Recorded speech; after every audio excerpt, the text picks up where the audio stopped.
The sun rose over the endless expanse of the African savanna, painting the sky in molten gold and deep amber. The air shimmered with heat, carrying the smell of dry grass and the distant roar of unseen beasts. Life here was both beautiful and brutal, a place where survival was written in instinct, not words. Near a watering hole surrounded by acacia trees, 5 early humans stirred with the dawn. Their bodies were lean and strong, shaped by the demands of the wild. They communicated in grunts and gestures, their eyes sharp and alert, scanning the horizon for predators or prey. The leader, a broad-shouldered male with scars across his chest, knelt beside the water, watching his reflection ripple and vanish in the wind. Around him, 2 females gathered tubers and cracked open nuts with stones, while a younger male and a child picked through the reeds for frogs. It was another day of survival, the same rhythm that had governed their lives since the beginning of memory.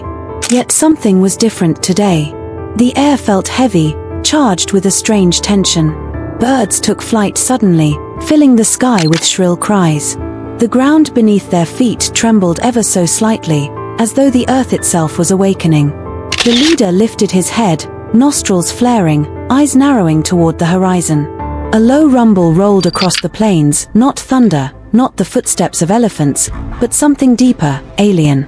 The wind shifted, carrying with it a sound no creature of this age had ever heard, the mechanical thump of rotating blades slicing through the air. The early humans froze, fear etched into their faces. The sky, once calm and eternal, now held a mystery that defied every law of their world. The sound grew louder, a rhythmic pounding that seemed to come from the heavens themselves. The 5 early humans stood rooted to the ground, their primitive minds unable to grasp the nature of what was descending upon them. The leader grunted a sharp warning, waving his arms for the others to take cover among the tall grasses, but curiosity fought against fear. The younger male, his eyes wide with terror and awe, crept forward, his bare feet pressing into the cracked soil. Above, a yellow shape pierced through the clouds, gleaming in the sunlight like some divine creature of metal and fire. Its spinning blades tore at the air, kicking up violent gusts that flattened the grass and sent dust spiraling into the sky. The roaring machine screamed across the savanna, descending with unnatural precision. The early humans fell to their knees, clutching their heads as the noise became unbearable, louder than any storm, fiercer than the growl of lions. The helicopter's shadow swept over them, darkening the ground, swallowing them in its alien presence. To these beings, it was no machine, no man-made creation. It was a god descending from the heavens, a winged monster of power and light. The leader dared to look up through the blinding haze, his heart pounding like a drum in his chest. He saw men inside, figures clothed in bright colors, faces hidden behind glass, moving with calm purpose. To him, they were spirits, sky people. The helicopter's skids touched the earth, and a new sound filled the air, the steady hum of its engine and the hiss of dust whipping against metal. The early humans staggered back, their bodies trembling from the strange energy that radiated from the beast. The child began to cry, covering his ears. The helicopter's skids touched the earth, and a new sound filled the air, the steady hum of its engine and the hiss of dust whipping against metal. The early humans staggered back, their bodies trembling from the strange energy that radiated from the beast. The child began to cry, covering his ears. The females huddled together, murmuring low sounds of distress. The younger male clutched a stick, raising it like a spear, a hopeless weapon against this roaring giant. As the rotor blades slowed, the dust began to settle, revealing the impossible scene. A sleek, yellow helicopter resting in the middle of prehistory, its metal body shining against the red earth. Silence followed, heavy, sacred, and disbelieving. The humans stared at the machine, and for the first time in a million years, 2 ages of Earth looked upon each other, one ancient and wild, the other born of future and reason, both equally real, both equally alive. The air still trembled with the echo of the machine's descent. Dust hung thick, drifting like mist in the morning sun, wrapping the savanna in an eerie golden haze. The 5 early humans crouched low, hearts pounding in their chests, their bodies trembling with raw, instinctive fear. The leader, his muscles tensed, stared at the yellow beast before them. It was unlike any predator he had ever known, no eyes, no fangs, no scent of blood or flesh. Yet its roar was more powerful than thunder, and its presence felt alive, as if the spirit of the storm itself had taken form. Slowly, the side of the helicopter opened with a metallic click, a sound sharper than stone striking bone. The primitive beings flinched back, eyes wide, breaths short and shallow.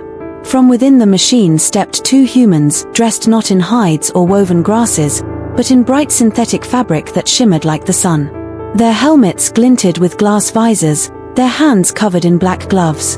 To the early hominids, they looked like creatures made of light and shadow, their movements smooth and deliberate, as if they controlled the air around them. The leader growled softly, extending one arm across his group in protection. His mind raced with confusion. Were these gods, spirits, or new hunters, claiming the sky as their domain? The two pilots stood at the open door of the helicopter, looking out in disbelief at the figures before them. For a moment, time froze, modern humanity staring into its own reflection from a million years past. The scientists had come searching for geological samples, but what they saw instead defied all logic. 5 figures, half-naked and covered in dust, their faces painted with the dirt of the earth, stood motionless like statues from another world.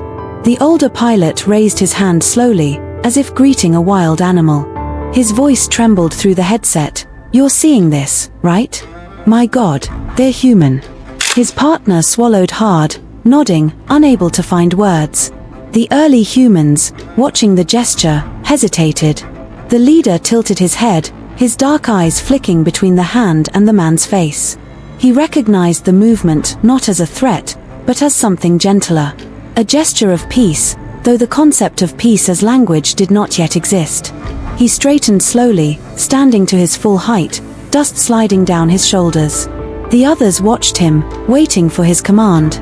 He stepped forward 1, 2, 3 slow steps until the shadow of the machine fell across his bare feet. The wind from the slowing blades whipped at his hair, stinging his eyes.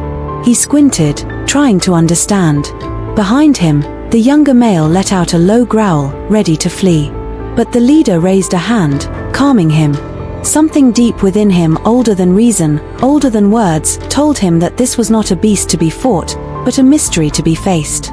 He reached out one cautious hand toward the helicopter's gleaming metal surface. His fingertips hovered inches from it, feeling the strange vibration that hummed through the air. When he touched it, the shock made him flinch, cold, smooth, alive in a way that stone never was. He grunted softly, turning to the others as if to say, "It breathes, but it is not alive." The female closest to him crept forward, curiosity overcoming fear. Her eyes reflected the bright yellow sheen of the fuselage. She reached out too, pressing her palm against it. Together, they touched the future. Inside the cockpit, the pilots exchanged glances, their faces pale. The younger one whispered, "They think it's alive." The older man shook his head. "In a way, they're right." He lifted a camera, capturing the impossible moment, the meeting of two worlds separated by a million years. The shutter clicked softly, breaking the stillness. The sound made the child flinch, retreating behind the legs of the younger male, who bared his teeth defensively. The pilots froze, realizing how easily panic could shatter the fragile peace. The leader, sensing the tension, raised his arms and gave a guttural sound, a tone of command that meant still and safe. The others obeyed, their instincts telling them to trust him. For a brief moment, calm returned. But it was the kind of calm that exists only before the next storm. The Savanna was never silent for long. As the noise of the helicopter faded, another sound slithered through the tall grass, a low, dragging rustle, slow and deliberate. The leader's head snapped toward it, instincts reigniting in an instant. His nostrils flared, his body stiffened. The pilots noticed it too, movement in the reeds, a ripple that didn't belong to the wind. One of them stepped forward, scanning the area. "What is that?" he muttered. And then the answer came, sudden and terrifying. The giant reticulated python erupted from the grass, a monstrous serpent, its scales glinting bronze and black, its mouth wide enough to swallow a man whole. The early humans screamed in terror, scattering in all directions. The leader grabbed the child and shoved him behind a rock, brandishing a wooden stick in defense. The helicopter's engine roared back to life as the pilots shouted, trying to warn them, but their words were lost in chaos.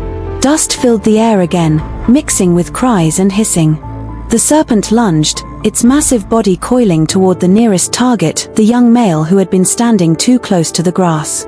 He fell backward, scrambling, his stick striking uselessly against the scales. The leader roared and charged forward, his primitive courage outweighing fear. He swung his stick with all his strength, striking the snake's jaw. The creature recoiled, furious, hissing loud enough to shake the ground. The helicopter's blades began to spin faster, sending a hurricane of dust into the scene. The pilots tried to position the machine between the humans and the snake, but the sheer power of its movements threatened to topple the balance. The female screamed, calling out to the leader in sharp, guttural tones. The child pressed his hands over his ears, crying. For a few eternal seconds, prehistory and modernity collided in a storm of noise, wind, and primal terror. The serpent struck again, its massive body whipping through the air. The leader dove aside, grabbing a sharp stone from the ground and hurling it with instinctive precision. It struck the python's eye. The creature thrashed violently, its tail sweeping through the grass like a whip. The helicopter's downdraft blew against it, disorienting the snake as dust clouded its vision. The pilots exchanged a wordless glance. They couldn't interfere directly, but they could help. The older pilot angled the machine low, using the rotor wash to drive the serpent back. It hissed furiously, coiling and uncoiling, then finally slid away into the savanna, defeated by the fury of the wind and noise. Silence fell again, broken only by the fading echo of the helicopter blades and the panting breaths of 5 terrified but living souls. The leader, chest heaving, looked at the machine once more. His mind could not comprehend its purpose, but in his heart, he knew one thing: it had saved them. The gods of the sky had fought beside them. He lowered his head, not in submission, but in respect.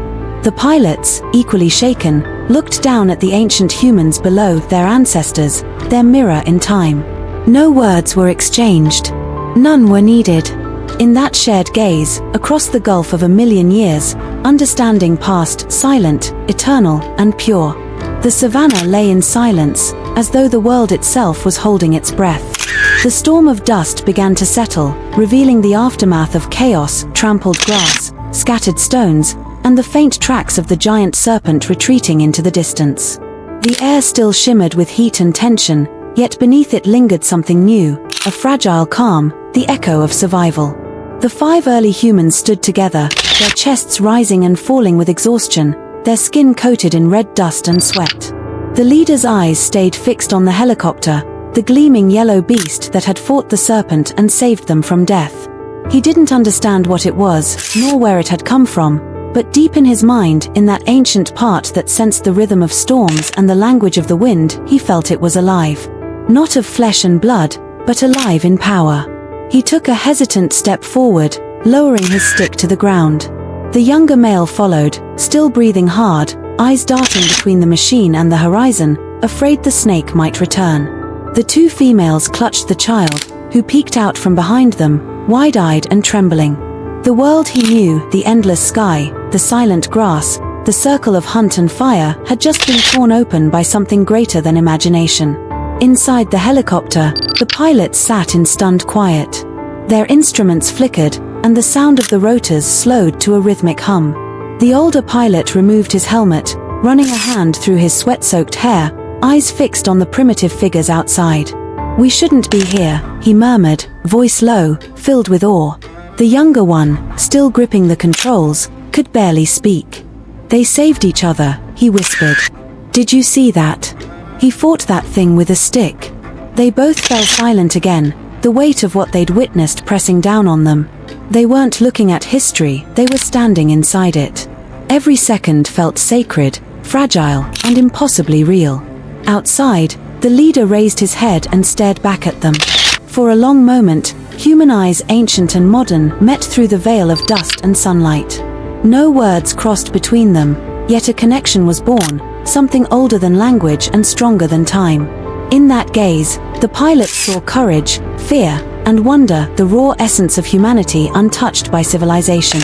And the early humans saw light, motion, and sound unlike anything they had known, yet within it, they felt something strangely familiar, life recognizing life. The wind had calmed now, and the sounds of the savannah slowly returned, the distant call of birds, the rustle of leaves, the faint buzz of insects. Life resumed its rhythm, as if nature itself had accepted the intrusion of this impossible event. The leader gestured toward the machine, uttering low sounds to the others. The females stayed behind, protective, while the two males followed him cautiously. Their movements were careful, deliberate, their eyes scanning for danger. They approached until they could see their own reflections faintly in the metal. The leader touched the surface again, tracing the marks left by dust and sunlight. He pressed his ear against it, listening for the hum inside. His primitive mind couldn't understand machinery, but his instincts told him the thing was both dangerous and divine. It had power, the kind that could shake the ground and command the wind. The younger male mimicked him, pressing his own hand against the metal, then sniffing it curiously, as if trying to find its scent. The pilots watched in silence, recording every motion, afraid to move or speak. They knew that a single sudden action could trigger panic, and they didn't want to break the fragile bridge that now existed between epochs. The child, still near the women, crouched and drew something in the dirt, a simple line and circle that resembled the helicopter. His small hands moved clumsily, but with purpose. The older female noticed, frowning in confusion, before looking back at the great yellow form before them. Somewhere deep in her instincts, an idea flickered, the first faint spark of symbolism, of trying to capture what she saw.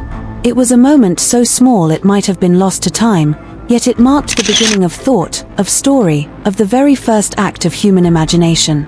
The pilots couldn't see it, but the camera on their dashboard recorded it all, the child drawing the first symbol born from wonder.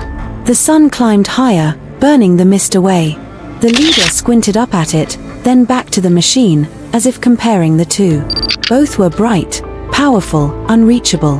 He made a low rumbling sound, one of reverence, and the others echoed him softly. They didn't know worship as a word, but they felt it as emotion, or mingled with fear. The older pilot leaned toward his partner, whispering, "We need to leave before we change something we can't fix." The younger one nodded reluctantly, fingers trembling as he adjusted the controls. The machine came alive again, blades turning, wind stirring the air. The early humans flinched, stepping back, fear returning to their eyes. The child began to cry, clutching the older female's leg. The leader shouted, a guttural sound of warning, pushing his people behind him once more. The pilots hesitated, their hearts heavy. The older one raised his hand again in that same simple gesture, a goodbye, a wordless peace offering. The leader saw it, hesitated, then slowly raised his arm in return. It wasn't understanding, not yet, but it was the beginning of something that would echo across millennia, recognition between species of the same blood. The rotors roared to full strength, whipping the earth into chaos once more. Dust exploded outward in spirals, grass bent low, and the savannah came alive with motion. The early humans shielded their faces, crouching low as the yellow beast lifted from the ground, ascending into the endless blue. The leader watched it go, his hair whipping in the storm of air, his eyes wide with awe. Higher and higher it rose, shrinking against the blazing sun until it became nothing more than a flicker of light, a memory in the sky.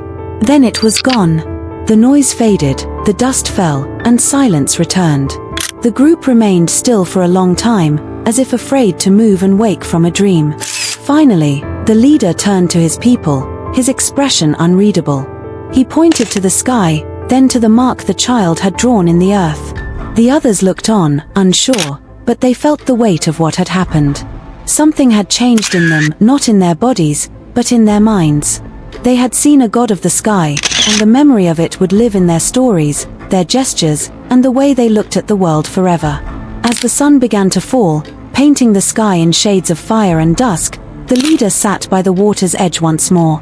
He gazed at his reflection, dust-streaked, scarred, ancient, and above him, the sky glowed the same color as the yellow beast. He touched the surface of the water gently, watching the ripples spread outward, just as this day would ripple through the ages. Far away, in the cockpit of a returning helicopter, the older pilot stared down at the receding earth and whispered, "We've just shown them the future." His voice trembled, filled with reverence and guilt.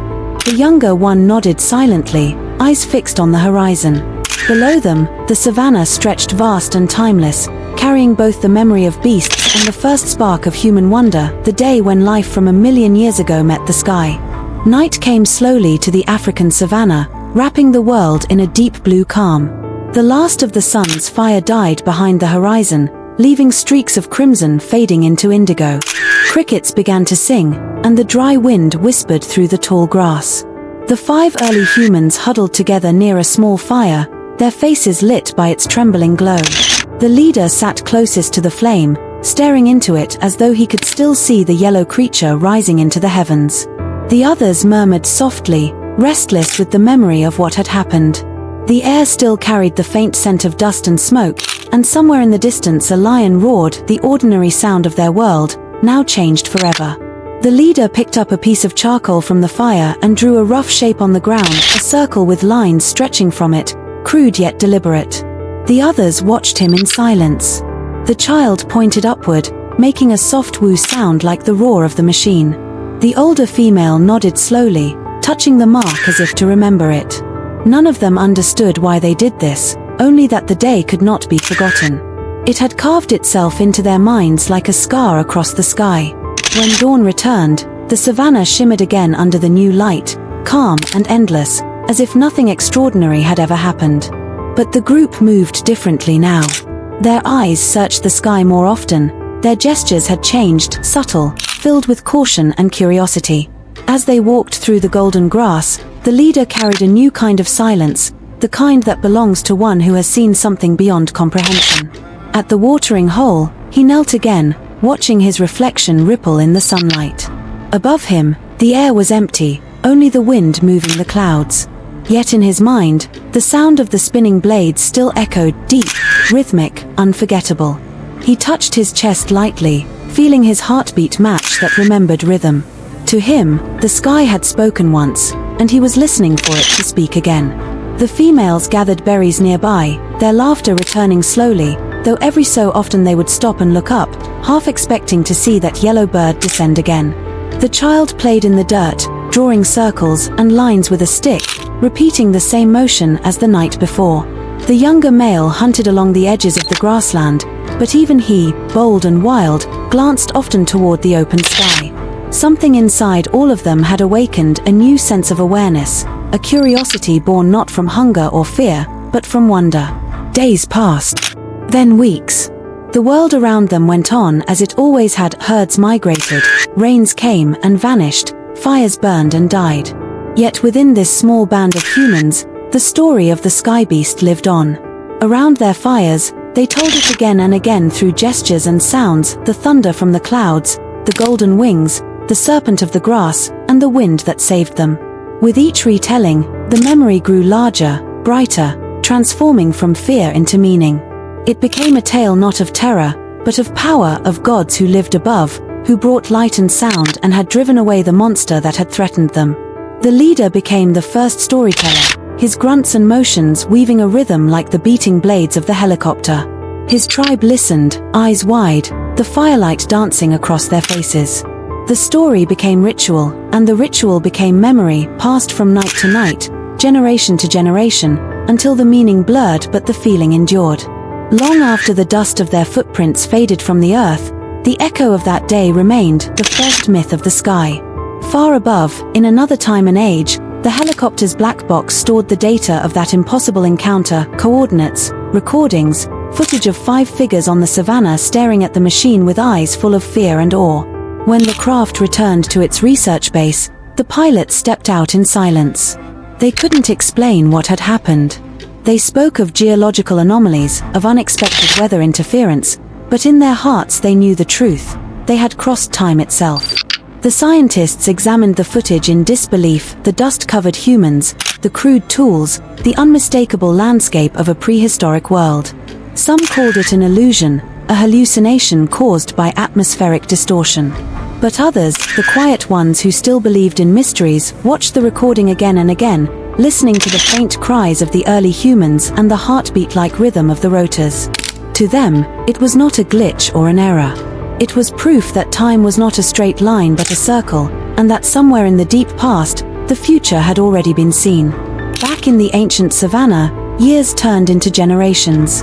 The story of the sky fire spread among the descendants of those 5, told in caves, scratched on stone walls, painted with ash and ochre. The image of the circle with lines, once drawn in dust by a trembling hand, appeared again and again, etched by memory into the world. It became a sacred symbol, carried through ages of hunger and discovery, from tribe to tribe, until no one remembered the day it began. Yet the meaning endured. The sky once spoke, and it will speak again. And so, when later humans learned to shape stone into blades, to draw patterns on walls, and finally to dream of flight, that ancient spark guided them still, the echo of a memory buried deep in their blood, waiting to be awakened. Millennia passed. Civilizations rose and fell. The deserts swallowed bones, and forests grew where plains once lay. Yet deep in the collective memory of humankind, the story remained distorted, transformed, but alive. It became the myth of the sun chariot, the thunderbird, the golden fire. And when modern humans finally built machines that could touch the sky, they named them after those myths, never realizing that the myths had been born from truth, from one impossible encounter a million years ago. The circle had closed. What the first humans had once seen as gods, their descendants had become. The same sound that once made them kneel in terror now roared proudly above cities and oceans, a testament to how far they had come, and how much of the ancient wonder still lived within them. And so, as the world turns and technology reaches even beyond the sky, the legacy of that day continues unseen. Somewhere, in the endless rhythm of human progress, the heartbeat of the helicopter still matches the pulse of the first humans who heard it. The Savanna may have changed, but its spirit endures in every engine's hum, in every child's drawing of flight, in every story that begins with a whisper of the unknown. The day the yellow beast descended was not just a meeting of 2 worlds, it was the beginning of one, the birth of imagination, the spark of curiosity that would one day build civilizations and reach for the stars. Life, once bound to the earth, had looked upward and never stopped looking since.